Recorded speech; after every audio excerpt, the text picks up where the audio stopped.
What's going on, everyone? So Bradley Beal and the Washington Wizards are going into a very interesting offseason. A lot of rumor, a lot of speculation that Bradley Beal may be on his way out, that he may end up requesting a trade, or that even the Washington Wizards may look to just move him regardless. The Wizards really have just underachieved, and they don't seem to really be able to turn it around with the way that the roster is currently constructed. Right, with Kristaps Porzingis, Bradley Beal, and Kyle Kuzma, I don't believe, and I don't think many believe, that they're going to be able to win an NBA championship with that roster. Maybe they can make the playoffs, but is that what the goal is, or is the goal to win an NBA championship, right? Is that what the idea for the Wizards is? Is it to just be this mediocre play-in team year in and year out? I don't know. And look, Washington just made a big move. They went and got a new GM and Michael Weiner. And that's the idea of that move, is to make some changes, make the tough calls, make the hard decisions, and let's go put ourselves in a position to try and be a competitive, competent NBA roster and team. Now, here's the thing with Bradley Beal. If he is to be traded and he is to be moved, which is looking very likely, he has a no trade clause. He has all of the ability to dictate where he goes. And he's not going to go to a team that he doesn't want to go to, even if the package is the best, right? That's why organizations don't like to give those trade clauses, because they want to have control on the assets and the destination in which they trade him. So it is very possible that the Wizards just look to make a move in order to just unload his salary, because that is the biggest thing as well when it comes to Bradley Beal. Bradley Beal's contract over the next 4 years, he has through 2026 and 2027, in which he has a player option, but he's set to make $57 million during the 2026-2027 year. Now, he'll only be 33 years old, so, maybe he still will be worth the max at that point.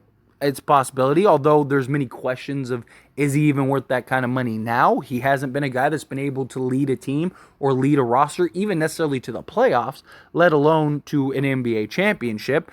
He's not a bad player by any means, but when you're making $47 million a year and rising, that's usually not a good sign for teams to really want to go out and acquire you. So the market for Bradley Beal is probably extremely limited.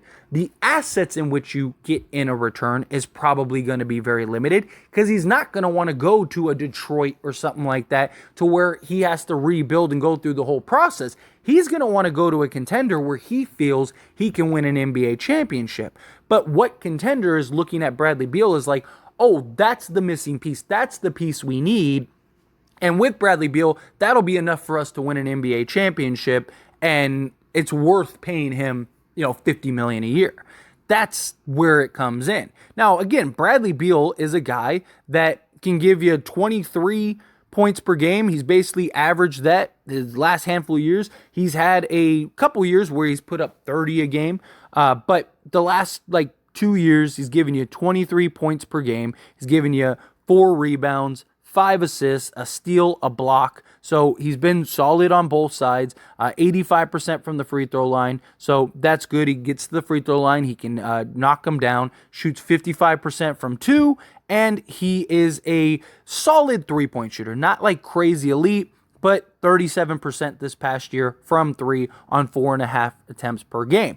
The issue with Bradley Beal, though, is his injury history. Right? So he's averaged about, 35 minutes per game over the course of his career, but he's kind of been around a 50 game a year guy, which doesn't really bode well again for his trade value. He's a guy that, is a shooting guard, can handle the ball, play, make some plays for others and go get a bucket. So again, it's very limited to where he's going to go. And that's where the Lakers come in. Now, the Lakers, they loved a big game hunt. Yes, the new CBA makes things very difficult now. And if they were to go and trade for a guy like Bradley Beal, then that would limit them entirely. But here's the thing. One, Lakers would only really have to deal with that issue for a year. Two, it would give them a third guy that Bradley Beal may be best in that position as like the second or third guy rather than the guy on the Washington Wizards. So it might make sense for Bradley Beal. Bradley Beal's ability to play off the ball could help a lot too and be a primary ball handler as LeBron wants to move and get somebody that he can trust. You get a guy in Bradley Beal, that could be pretty solid, especially if the Lakers do still land, say, a Chris Paul, right? You get Chris Paul, you have Bradley Beal, you got LeBron James, Anthony Davis, maybe like a Jared Vanderbilt, because at that point you have enough offense. That could be something pretty interesting. The Lakers could get to the salary to get a Bradley Beal. And if you're the Washington Wizards, they may just be willing to move off of Beal and just unload his contract, right? Because again, the market's going to be extremely limited, and Bradley Beal can just say no, right? Like if Bradley Beal just, if the Lakers say, hey, we'll give you D'Angelo Russell, Malik Beasley and Mo Bamba for Bradley Beal, and we'll give you the 17th pick, and the Wizards go, nah, we don't want that. We're going to go with this over here. And Bradley Beal goes, nah, you're sending me to the Lakers. Guess what? Bradley Beal's going to the Lakers, right? And so it's going to be interesting to see that tug of war and see that play. Now, of course, does that mean does Bradley Beal want to go to the Lakers, right? Is he okay with going to another team? But what destination would he be willing to go to that would give him a better opportunity than the Lakers, right? And again, the biggest question marks for Bradley Beal is not his play. The guy is a bucket. The guy is definitely a dude who can give you some quality production and would be beautiful on this roster. He would. Because, even if you don't get like Chris Paul, you could move Austin Reeves to the point. So you could just go, even like, let's say you just traded D'Angelo Russell, Beasley, and, depending on what you pay D'Lo, right? So, like, let's say you just pay D'Lo a max for 1 year.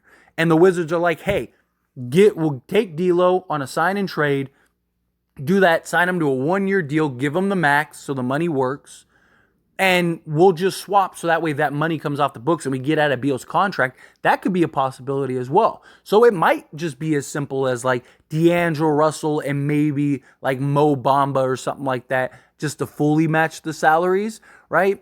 Give D'Lo, say, $35 million for 1 year. Hey, congratulations. You get a full max for 1 year, and then you can figure out what your market is. Lakers go get a guy in Bradley Beal, and they basically keep everybody, right? And they could give up, the 17th pick or whatever, or maybe they give up the 2029 pick because they want to keep the 17th pick for now, or maybe to go make some other moves or something like that, right? The Lakers could have a lot of flexibility and still get Bradley Beal. So that is a huge benefit, and that's something to keep in mind as well. And I think it makes a lot of sense. I think it makes sense for the Lakers. I think it makes sense for Bradley Beal. And it's something that the Lakers would do, which is another big thing, right? When you're talking about like these guys and getting another star and all stuff, couple factors. One, does it make sense for both sides? Two, does it ruin the Lakers' rotation and keeping the key guys that they need to keep? And then three, like, is it a guy that can help the Lakers win an NBA championship? All three of those things check off, right? Makes sense for Beal, makes sense for the Wizards, makes sense for the Lakers. The Lakers and the Wizards love to trade with each other. And on top of that, you have a roster now that is more than capable of winning an NBA championship. If the Lakers had Bradley Beal, right, this against the Denver Nuggets, they probably win the NBA championship. And so again, you'd have some flexibility. You'd have a guy in Bradley Beal that can come in, play some solid defense. He's not like an elite defender, but he's not terrible. People make it out like he's just this god-awful defender. He's really not that bad. He's around league average. So he's around league average for a defensive player. He's a guy that can get you 23 points per game. You could have Austin Reeves play point guard if you need to. So you have Reeves at the 1, Beal at the 2, you go Vando at the 3, LeBron at the 4, AD at the 5, or go Rui, whatever, right? Or Max Christie. Let's say Max Christie evolves and he's, he might already be our best on-ball defender. If he can knock down the three ball on a consistency, then maybe you get that, or maybe you look to make a trade, right? Like let's say you just do Beasley or let's say D'Lo and Mo Bamba, right? Can you take Beasley and the 17th pick and go get, maybe some perimeter guy? I don't know. I think there's some flexibility. Or do the Lakers even look to make a real splash? Go get a Bradley Beal and then also go get a Kristaps Porzingis. Again, it's not that far-fetched. It'd take a little working, right? But it is very possible. If the Wizards, because the Wizards are going to need to find somebody that's willing to take on Beal's $50 million a year. Well, he's set to make just under $47 million this year, right? If they do the trade soon enough, then that doesn't kick in till I think July. So if they actually did the deal before, I think he's making like $45 million.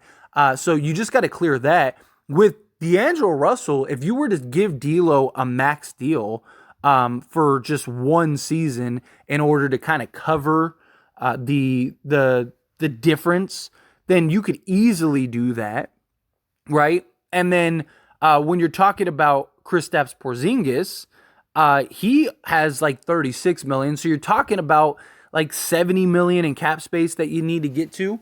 With D'Lo at like say 35 million, you got Malik Beasley at 16.5 million. Again, I'm doing this off the top of my head.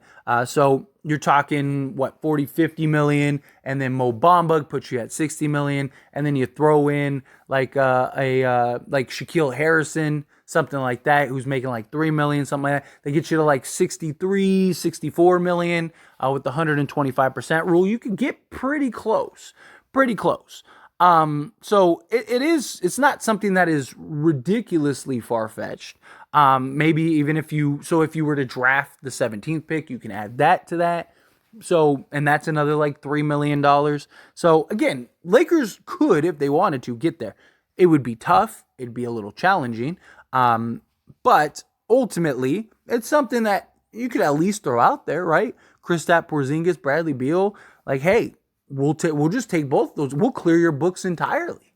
We'll give you all these guys. They're all expiring. They're all on, partial guarantees or non-guarantees. You can waive all of them, start fresh, clean slate. There you go. Now you got the money to pay Kuzma and whoever else you want and start just clean, fresh break. You get a new fresh draft pick to kind of put around your young guys. There you go. I mean, again, little far-fetched, but it's not impossible. Ultimately, though, I think Bradley Beal is somebody to keep an eye on. DeMar DeRozan and Bradley Beal are the two guys that I really want you guys that listen and watch these videos to keep a real eye on. I really could see one of those two coming to Lakers. I really think DeMar DeRozan or Bradley Beal may end up being in a Laker jersey by the start of the season. I really do. I wouldn't bet on it or anything like that. I wouldn't go, don't run to the nearest sports book and throw some money on it. But it's something that I think is very feasible. We have heard countless reports that the Lakers are looking for a third star, that they want somebody reliable. LeBron James has at least one more year, and then he might go. And if that's the case, you're kind of stuck. So do you want to go get that third star now in a Bradley Beal? So at least you have Bradley Beal, Anthony Davis, and the rest of your roster that you have now, right? Like, at least if LeBron James just bails on you after this year, well, then at least you still have a good enough team that should be able to contend. And if, let's say, you do win the championship this year, well, then LeBron James probably stays for that second year, and maybe you can go back-to-back before LeBron James leaves. I mean, if you go and get, I understand Bradley Beal makes a ridiculous amount of money and he's injury prone and there's concerns about it. Still 29 years old. But even with all those concerns, if you trade for him and win an NBA championship, who cares? Who cares? You win a championship. That's fine. Like, I would gladly trade that to win next year, assuming the Lakers win. But I don't know. And also, does Bradley Beal hold up better when he's not the number one guy, when he's the number 2 or 3 guy? When he doesn't have to play 40 minutes a game, he can go to 30 minutes a game. It's a big difference, right? When you're going from 35 to 30 minutes a game, you can kind of load manage a little bit. You can take nights off because you got LeBron James and Anthony Davis, right? You just need to get healthy for the playoffs. It's just something to keep in mind. I would keep an eye out on Bradley Beal going to Lakers. I really would, because it looks like the Wizards are getting ready to hit that reset button, and Bradley Beal's going to have a very limited market, and on top of having a very limited market, he has a no trade clause. So he is one of the few players that can control where he goes, right? Like even guys like DeMar DeRozan and stuff like that. I think he has a very limited market as well, but if somebody else offers a contract or a deal that's comparable, the Chicago Bulls could say, well, hey, we're not sending the Lakers, we'll send you over here. We like this deal slightly better. And that's it. But you can't do that with Bradley Beal. That's the big difference. So keep an eye out for it. Again, keep an eye out. Don't be shocked if it happens. But either way, love to hear your thoughts and opinions. Let me know down in the comments below. What do you think? Would you love Bradley Beal? Would you not? How do you feel? Whatever your thoughts are, let me know down in the comments below.